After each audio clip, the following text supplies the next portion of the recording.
Assalamualaikum warahmatullahi wabarakatuh. Apa kabar sahabat? Kembali lagi di channel Dangyang Cipta Rasa. Cerita nyata misteri di episode kali ini saya angkat dari kisah nyata yang dialami dan dilakukan oleh seorang laki-laki yang dihina oleh seorang perempuan yang menjadi idaman hatinya. Hingga akhirnya laki-laki itu nekat melakukan suatu hal mistis kepada perempuan itu. Kisah nyata ini saya beri judul Dikawinkan dengan Ikan. Tanpa berlama-lama, yuk kita ikuti cerita selengkapnya.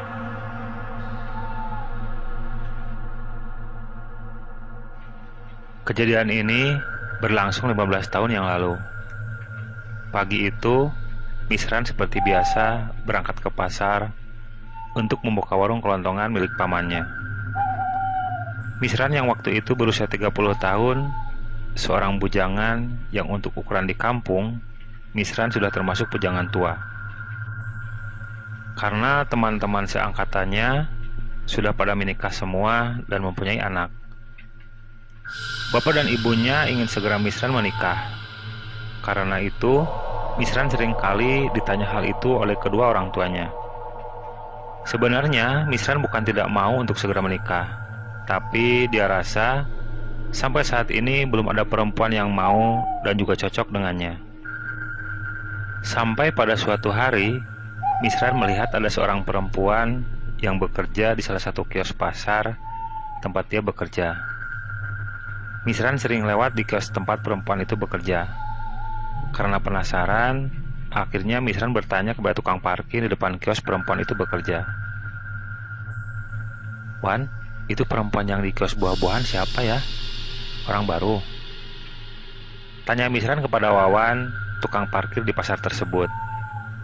"Oh, itu ponakan yang punya kios buah-buahan, Kang. Katanya sih ikut kerja di sana. Namanya Ida," jawab Wawan kepada Misran.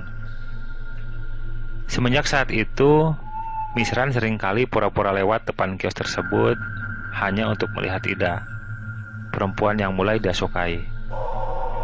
Suatu sore, Misran sengaja pulang agak sorean untuk menanti Ida pulang. Dia berniat untuk berkenalan dengan Ida. Dan akhirnya, Ida pun pulang meninggalkan kiosnya. Ida saat itu pulang sendiri karena pamannya hari itu lagi ke Jakarta. Saat Ida mau melintas di hadapannya, Misran langsung mencegatnya dan berkata, "Neng mau pulang ya? Boleh saya anterin?" Ujar Misran ramah kepada Ida. Ida yang saat itu belum kenal sama Misran hanya menatap sebentar lalu berkata sambil melengos pergi, "Gak usah, saya bisa pulang sendiri." Melihat Ida yang tidak merespon sama sekali ajakannya, Misran terdiam, ada rasa malu di hatinya karena ajakannya ditolak. Keesokan harinya Misran kembali mengajak Ida untuk pulang bareng. Tapi jawaban Ida masih sama seperti hari sebelumnya. Dan ketiga kalinya Misran mencoba mengajak Ida, Ida malah seperti jengkel karena selalu diajak pulang oleh Misran. "Aku kan sudah bilang, aku pulang sendiri. Kamu kok maksa terus?" Ujar Ida ketus sambil meludah ke tanah. Lalu pergi meninggalkan Misran yang tertegun kaget dengan sikap Ida yang terlihat begitu sombong dan benci kepadanya. Semalaman Misran tidak bisa tidur, teringat sikap dan ucapan Ida yang ketus dan sombong. Apalagi kalau dia ingat Ida sampai meludah di hadapannya. Terasa begitu menyakitkan di hatinya. Dan dia merasa terhina sebagai seorang laki-laki. Beberapa hari kemudian, Misran terlihat murung, bekerja di kios pun tidak semangat. Dan akhirnya suatu malam, dia mendatangi seorang dukun tua yang rumahnya berada di kaki gunung. Dengan diantar seorang teman, Misran datang ke tempat tersebut. Setelah bertemu dengan dukun tua tersebut, Misran mulai menceritakan apa yang menjadi kegelisahan di hatinya. "Jadi begitu bah ceritanya. Saya sakit hati sama perempuan itu. Kalau memang dia tidak mau sama saya ingin sama laki-laki lain dia dicuekkan. Biar dia tahu gimana rasanya dihinakan, Mbah," ujar Misran kepada Mbah Pardi. Berarti kamu tidak mau dia jatuh cinta sama kamu ya? Tapi kamu ingin dia tersiksa dengan kesendiriannya? Tanya Mbah Pardi kepada Misran. Iya Mbah, bikin dia nggak nikah-nikah saja, biar sakit hati saya terbalaskan, jawab Mbah Misran kepada Mbah Pardi. Kalau begitu, sekarang kamu ke kolam belakang rumah ini. Ambil ikan yang ada di kolam kecil, pilih yang kamu mau. Bawa ke sini ikannya, kata Mbah Pardi kepada Misran. Misran pun mengajak temannya untuk menemani dia ke belakang rumah. Lalu Misran mengambil ikan di kolam kecil tersebut dengan tangan kosong. Tidak boleh memakai alat sesuai arahan Mbah Pardi. Setengah jam kemudian, Misran kembali masuk ke dalam rumah Mbah Pardi sambil membawa seekor ikan emas berwarna merah kekuningan di tangannya. Lalu ikan itu Misran masukkan ke dalam sebuah baskom yang sudah diisi air. Ini ikannya sudah siap Mbah, gimana selanjutnya? Tanya Misran kepada Mbah Pardi.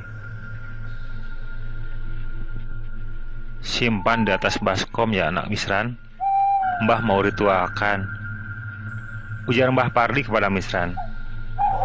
Teman Misran yang mengantar ke sana dari tadi hanya diam di luar rumah, tidak menyaksikan apa yang dilakukan Misran dengan Mbah Pardi. Mbah Pardi mulai membaca mantra-mantra sambil beberapa kali menyebut nama Ida, perempuan yang telah menghina Misran dengan meludah ketika diajak berkenalan dan pulang bareng di pasar. Lalu Mbah Pardi mengambil ikan emas dalam baskom itu, kemudian dia simpan di telapak tangannya. Ikan itu dia tiup berkali-kali sampai tiupan terakhir ikan tersebut loncat dari tangan Mbah Pardi dan jatuh tepat di pangkuan Misran. Masukin ke dalam plastik ikan itu nak Misran, beri air secukupnya. Lalu pulang dari sini, lepaskan di sungai yang airnya deras, ujar Mbah Pardi. Lalu Mbah Pardi menambahkan, perempuan yang telah menghinamu itu, aku telah kawinkan dengan ikan itu sukmanya. Kamu tinggal lihat saja hasilnya. Malam itu juga Misran langsung pulang ke rumahnya. Di tengah perjalanan, dari atas sebuah jembatan yang di bawahnya terdapat sungai yang saat itu airnya sedang besar karena sehabis hujan, Misran melepas ikan itu. Dalam hati dia berkata, rasakan kamu Ida, kesombongan akan menghancurkanmu. Kamu telah menyepelekanku.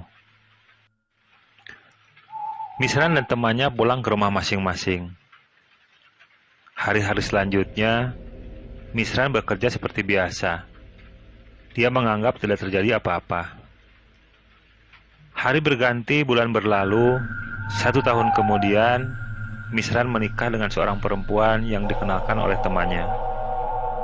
15 tahun kemudian, Misran mendapat kabar kondisi Ida, perempuan yang dulu pernah sombong dan meludah di hadapan Misran karena tidak mau diajak pulang bareng dari pasar, ternyata sangat memprihatinkan. Ida sekarang seperti perempuan yang hilang ingatan. Sehari-hari dia hanya diam di rumah, kadang mengurung diri di kamar, atau sengaja dikurung oleh keluarganya. Karena Ida sempat hilang pergi dari rumah, berjalan tidak tentu arah, akhirnya ditemukan tetangganya dan dibawa pulang.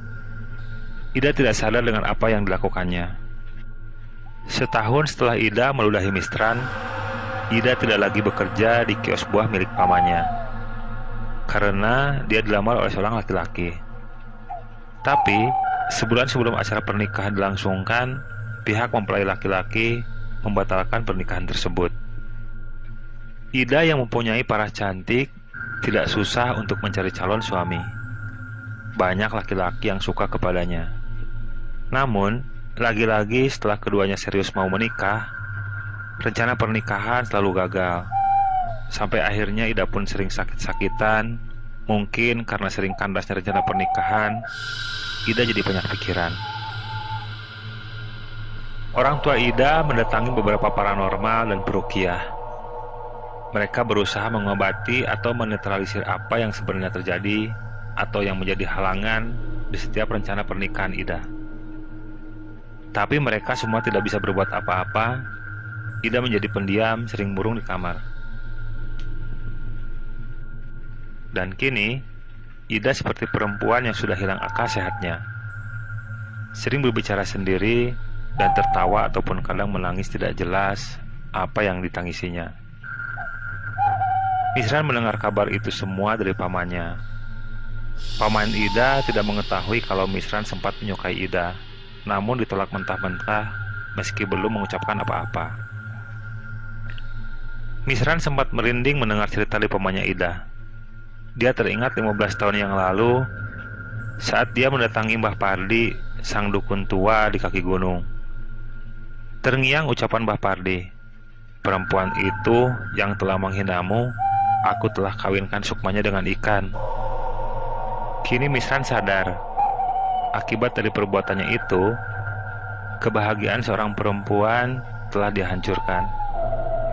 Ida menjadi perempuan yang tidak pernah menikah dan akhirnya menjadi stres karena ulah Misran dan dukun tua Mbah Pardi. Karena kasihan mendengar kondisi Ida sekarang, Misran pun berangkat kembali menuju rumah Mbah Pardi. Misran berniat ingin membantu menyembuhkan Ida tanpa sepengetahuan keluarga Ida.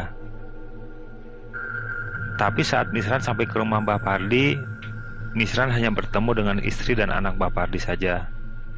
Karena sudah 5 tahun yang lalu Mbah Pardi meninggal. Misran pun pulang dengan hati gelisah karena dia sangat menyesali perbuatannya. Dia telah berdosa kepada Ida, tapi dia bingung bagaimana cara meminta maafnya.